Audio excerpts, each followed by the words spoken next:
कृष्ण। ये शब्द दिव्य है। कृष्ण का अर्थ है परम आनंद। हम सभी लोग आनंद की खोज में हैं, पर हम यह नहीं जानते कि सच्चा आनंद किस प्रकार खोजा जा सकता है।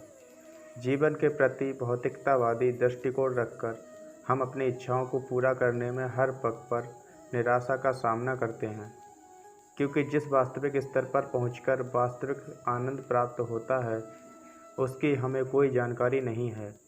सच्चा आनंद प्राप्त करने के लिए सबसे पहले हमें यह समझना होगा कि हम यह शरीर नहीं हैं, बल्कि चेतना है।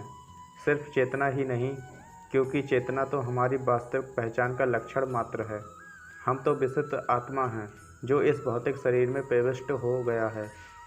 आधुनिक भौतिक विज्ञान इस बात पर कोई महत्व नहीं डालता, इसलिए कभी कभी वैज्ञानिक आत्मा को समझने में भूल कर बैठते हैं और भ्रमित हो जाते हैं। किंतु आत्मा एक सत्य है जिसे चेतना की उपस्थिति के द्वारा कोई भी समझ सकता है। एक बच्चा भी इस बात को समझ सकता है कि प्राणियों की चेतना आत्मा के अस्तित्व का एक लक्षण है। श्रीमद् भगवद गीता से हम जो पूरी प्रक्रिया सीखने का प्रयत्न कर रहे हैं वह यह है कि हम किस प्रकार अपने आप को चेतना के स्तर तक ला सकते हैं।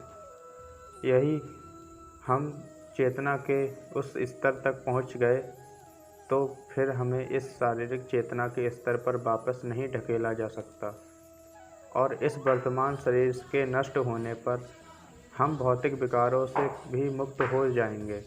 हमारा आध्यात्मिक जीवन पुनर्जीवित हो उठेगा और उसका अंतिम परिणाम यह होगा कि इस शरीर को छोड़ने के बाद जो हमारा अगला जन्म होगा वह पूरी तरह से आध्यात्मिक और शाश्वत होगा।